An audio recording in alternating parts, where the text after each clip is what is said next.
আমরা খুব আন্তরিকতার সাথে পার্টিসিপেট করলেও দেখা গেল যে ফ্যাসিবাদের দোসর রাষ্ট্রপতিকে বক্তব্য দিতে দেওয়া হলো। এটি করে জুলাইয়ের আকাঙ্ক্ষার ভিত্তিতে যে সংসদ, সেই সংসদের সাথে এক ধরনের প্রতারণাই করা হলো।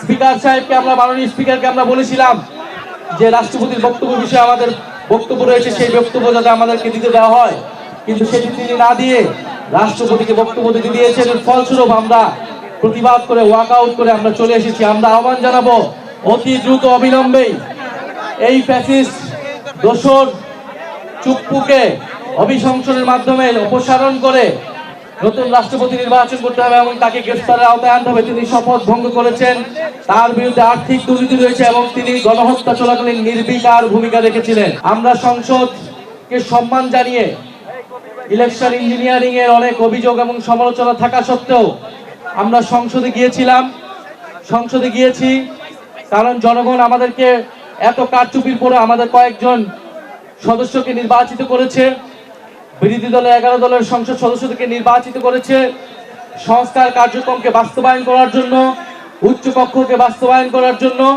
সংবিধান সংস্কার করার জন্য। আমরা সেই উদ্দেশ্যে, সেই কমিটমেন্ট এবং সেই ম্যান্ডেট নিয়ে সংসদে গিয়েছিলাম। আমরা বলেছিলাম যে এই সংসদে আমরা কোনো ফ্যাসিস্টের দোসরকে চাই না, ফ্যাসিবাদ মুক্ত, ফ্যাসিস্টের দোসর মুক্ত আমরা জাতীয় সংসদ দেখতে চাই। খবরের কাগজ, নিখাদ, নির্ভীক, নিরপেক্ষ।